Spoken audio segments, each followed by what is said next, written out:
Sometimes I ask myself a question. It feels dramatic at first. But the longer I sit with it, the more practical it becomes. It's this. If today were my last day, what would I feel? And there's a lot packed into that question, right? What would I regret? What would I be proud of?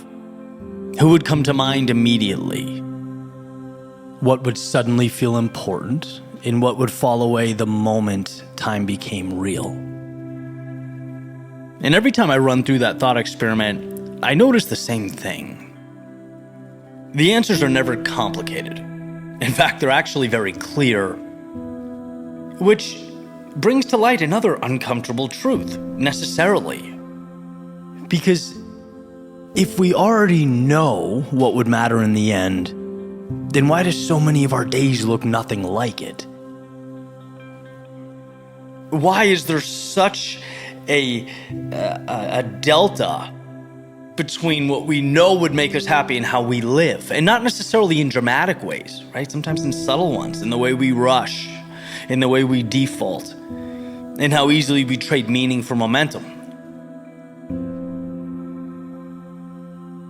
Now, this is not a rant about the world. It's not a complaint about society or, an opportunity to shake your fist at the sky. It's a mirror. Because most of us, we don't lose ourselves all at once, right? We lose ourselves quietly by living in ways that don't leave a mark. There have been seasons in my life, plenty, right? And there will probably be more down the road, where from the outside everything looked fine. I was doing what I was supposed to. I was hitting the marks and keeping pace, and nothing was technically wrong, right? But hindsight's 20/20, and nothing was particularly memorable either. And that's the thing worthy of note, right? Sometimes the danger is not failure, it's not falling, it's not some monumental catastrophe. It's forgettability. It's like blending into the background in our own lives because the background is safe. Can't screw up when you're not on stage. It's hard to fall when you're just standing still, right? That's safety. But years later, when I think back to those seasons, there's nothing that stands out there. There's no texture or edge. There's just, existing. Days blending into weeks and months, dissolving into years. And you think about this, and that's when it hits. It's like when we blend in too well, even our own memories lose contrast. We don't fall off course. We drift. Taken by an unremarkable current into nothingness.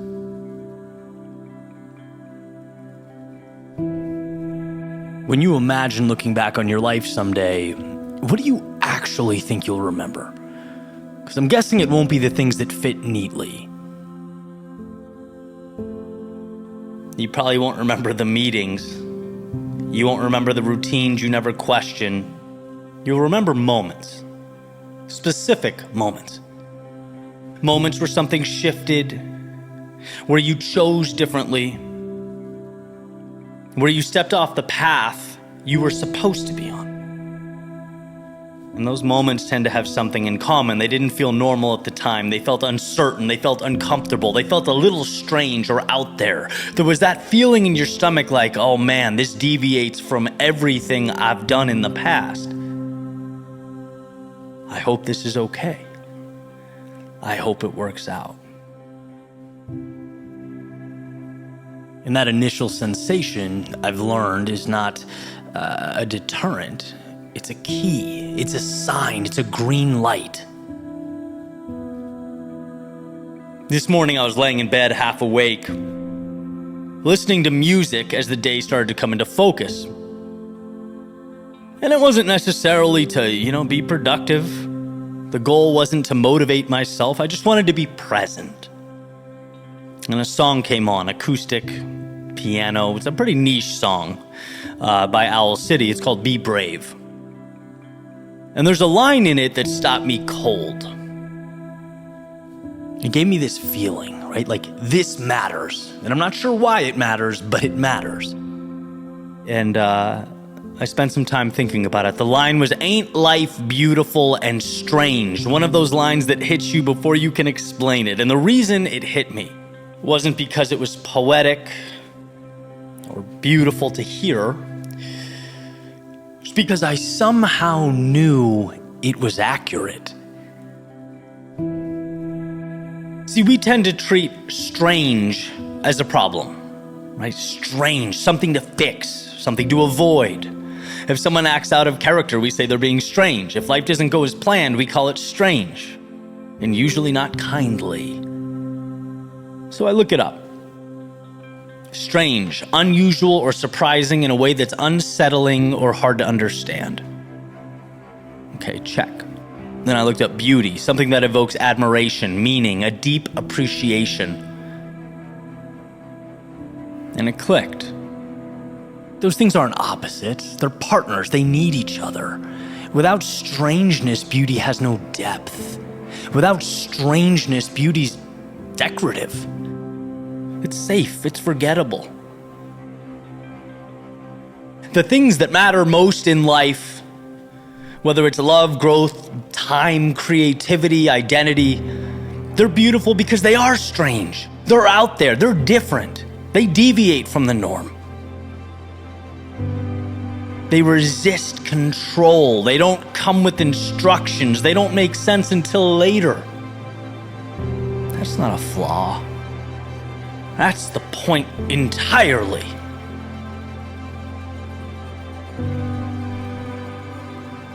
You know, when you look back on your life, what matters won't be what followed the blueprint. It won't be what blended in seamlessly, what could exist in the shadows, behind the curtain.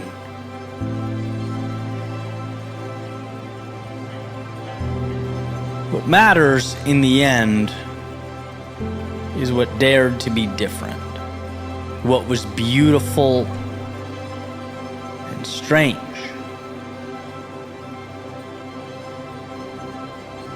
That's not poetry, that's memory. Think about it. The moments that stay with you, the moments that still feel alive when you recall them, they aren't the ones that made sense. They were the moments where you stepped into uncertainty, where you trusted something you couldn't fully justify, where you chose honesty over approval. And at the time, that may have felt reckless. Again, referencing that feeling in your stomach, a little alarming. You start to feel like, wow, there are things that can go wrong here. And looking back, you understand those moments, well, they were essential. But here's where we get it wrong. Because we know this intuitively. We know that what lasts is what stands out. And yet, we spend so much of our lives trying to recreate what already exists, trying to fit into templates, trying to smooth out our edges, check our boxes, trying to look normal. But normal doesn't survive memory. Different does. Strange does. I'm a believer that life isn't meant to be copied, it's meant to be shaped. And the raw material you're given isn't certainty, it's absurdity. It's a life that's so complex and feels so beyond us. Sometimes it's hard to even begin with what to make of it. It's unexpected turns, unanswered questions, moments that don't fit the narrative you planned. Turns out they're not interruptions or detours. They are clay. They are the way. And the task isn't to eliminate it, it's to have the courage to mold yourself from it. I feel like every meaningful life I've ever admired has the same fingerprint. It's never perfection, never predictability, it's always originality. We don't celebrate with statues people that blended in, that did nothing extraordinary, that didn't push themselves out of the box. No, it's a willingness to step into what didn't quite make sense yet, which is heavy as you're making that step. It's not lost on me that the things that mean the most are the scariest in the moment. The things that call to us simultaneously terrify us. It's like the cost of admission. You want the most out of this life? Fine. You have to be willing when you step up to that line, your knees shake and your palms sweat, to step forward regardless. It's an acceptance that confusion isn't a sign you're lost. It's often a sign you're early.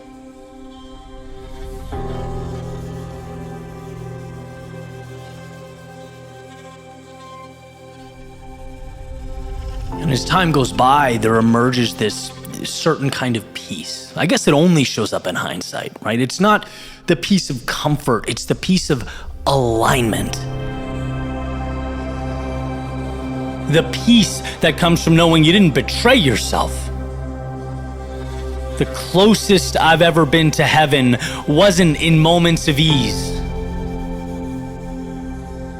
It was in moments where I chose something true. Before I knew it would work, before it was popular, before it was safe, before it was understood. Moments no one else could see, but I could. I heard a quote about 10 years ago by Nietzsche that I've held close to my heart every single day of my life. Those who were seen dancing were thought to be insane by those who couldn't hear the music. Everything worthwhile is crazy before it's built. Everything that matters starts from nothing. What an absurd notion that is. But see, an abnormal or strange life isn't reckless. It's more intentional. It's choosing depth over display, creation over imitation. An abnormal life is seeing strange as an invitation. Those are the parts that give your life texture, meaning, again, memory.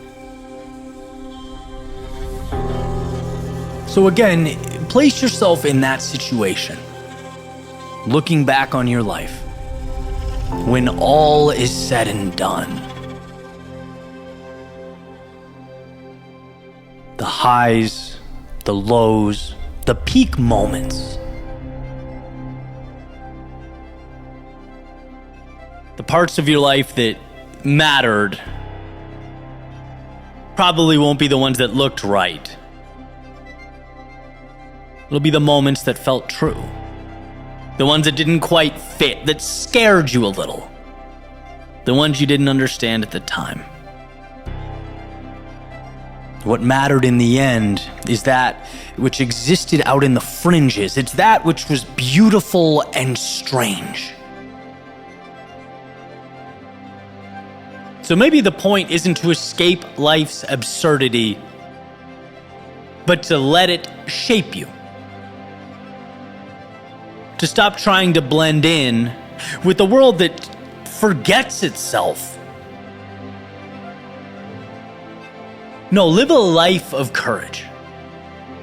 One that will survive as a memory.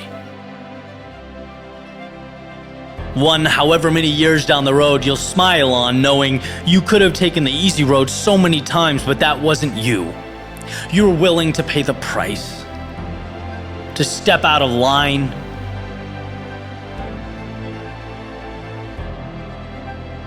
to do what you knew to be true, even when it scared you. 'Cause ain't life beautiful and strange?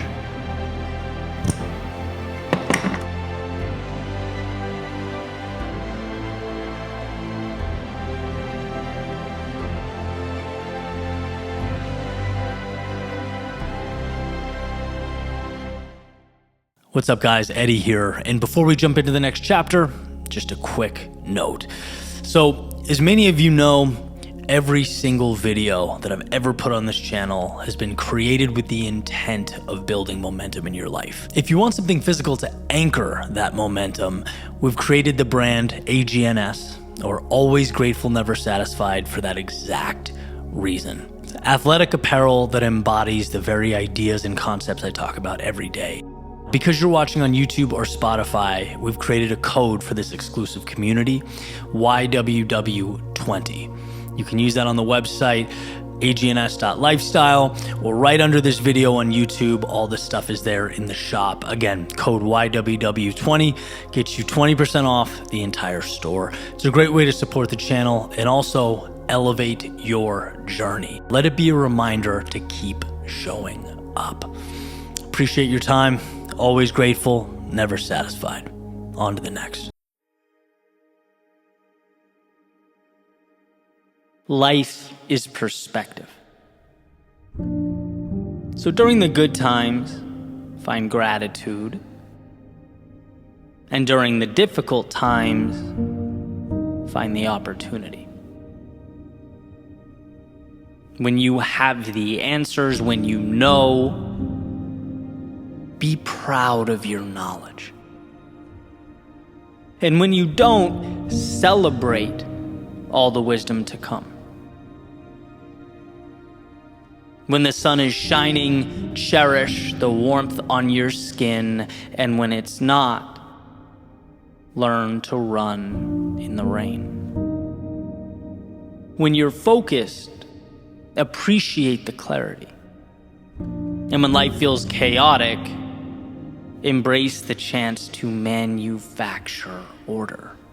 When people come into your life, value the ride that you'll share. And when they leave, take note of all they gave along the way. When you win, reflect back on all the hard work that made it possible. And when you lose, take in the lessons that even winning can't provide. When things go as planned, revel in your ability to execute. But when your plans and life's plans diverge, remember that some things are simply outside of your control. And now, this moment, is a chance to identify and utilize the things that are in your control. Henry David Thoreau, it's not what you look at, it's what you see. So see the world as you'd like it to be. Never turning a blind eye to reality, but realizing how much control you have over making reality your own. We are the builders.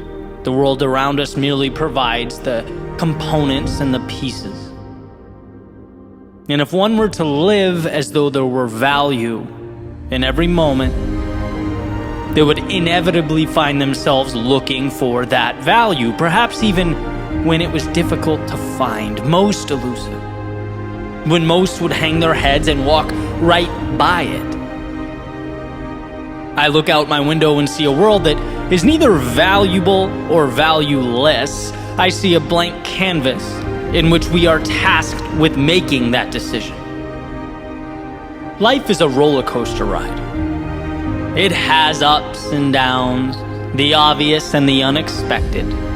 And while some think nothing of the high points and dwell on the low points, there are an abundance of resources, of beauty, of joy reserved for those who understand how great the highs are and how valuable the lows. Who take what comes, not as walls to live within, but as parts to assemble. Not as antithetical to their hopes and dreams, but as the very foundation they will build those hopes and dreams upon. This world is not for you, just as much as it is entirely yours. It calls for you to be that arbiter. For what you decide will inevitably take shape.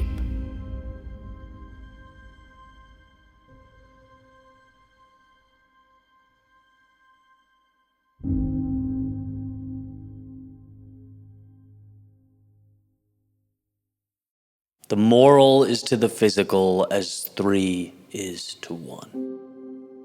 A quote attributed to Napoleon Bonaparte regarding his troops' morale in battle. Victory starts and ends with mindset. So, the myth or story goes, Napoleon had a coin. And he was known, prior to embarking upon particular battles, to flip this coin. He would say, if it lands on heads, my friends, it's not our day. We weren't meant to fight. We'll stay here and fight some other day. However, if it lands on tails, the gods are on our side.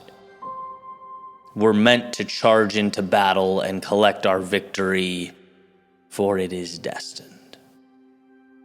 And every time this coin landed on tails, the army would proceed into battle. They would march into the onslaught of oncoming bullets, of weapons and fire raining down on them.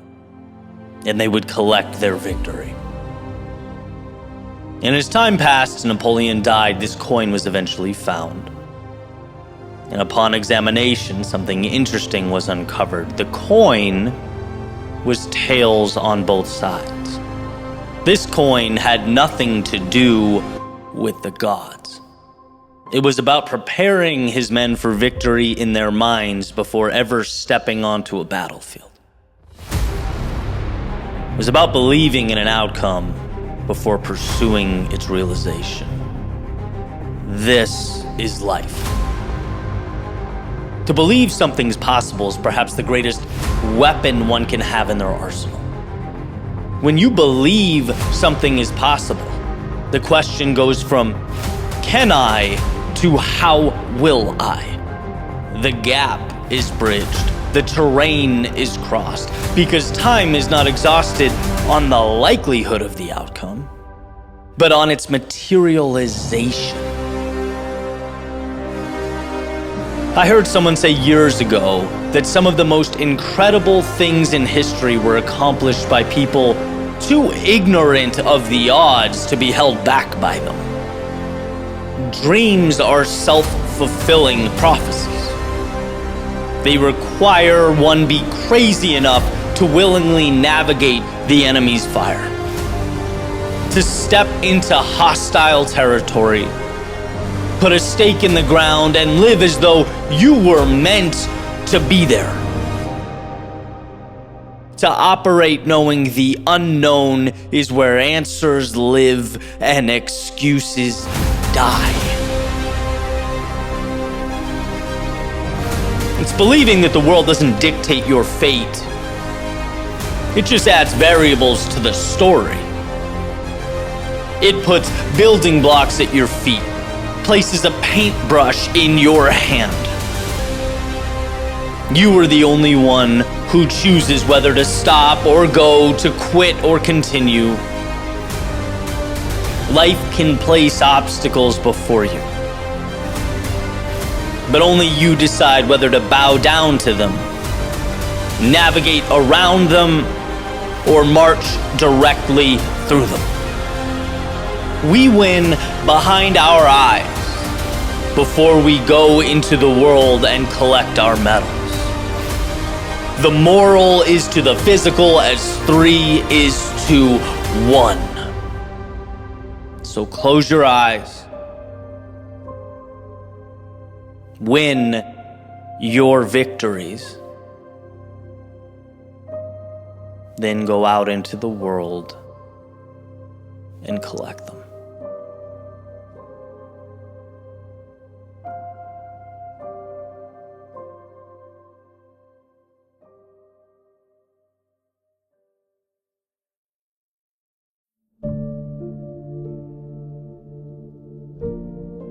Remember what's yours to control and what's not, what must be let go. Remember that nothing is so futile as attempting to move the immovable or change the unchangeable. Remember that your greatest strength is focusing your time, talents, and efforts, exhausting your energy on that which you can control. And sometimes this distinction hurts. But to fail to see it is to shackle oneself to delusion, right? You can complain about the weather all day, but to complain about it, to focus on it, to be stuck in it is not going to change it. Your time would be better suited looking at how to adjust yourself to it. And that's what life repeatedly tells us. There's plenty we aren't happy about, plenty we wish we could change. But to stay there in that space is to forfeit your greatness, your strength. Why? Because there is so much you can control, so much you can do. You can always position yourself to succeed. But that calls for first separating what's yours and what's not. Right? There are people I wish were different. There are situations I prayed were alterable. There are outcomes that are given without my asking. That's just life. And a losing mentality is to fight that, to feel anger or resentment at the people that let you down. Why couldn't they be how I want them to be? It's to dwell on the situation that occurred despite your wishes. Why couldn't it have just happened my way? It's to refuse to acknowledge the outcomes that have already materialized. Right? Why couldn't it just have evolved differently? All that, as hard as it is to see, is embracing a mentality of victimhood. It's walking down a path that has no desirable destination in store for you. When you accept the unchangeable, you then become the architect of your reality. Sure, people, places, and outcomes weren't always the best, but now you ask, how can I navigate around it, or better yet, use it to my advantage? It is, to use the famous metaphor, not shaking your fist at the wind, but building sails for your boat, creating a path to take you somewhere new. So let the energy, the time, and emotion that's wasted on the immovable dissolve. The question worth asking is, where do you most want to be, and how can you get there?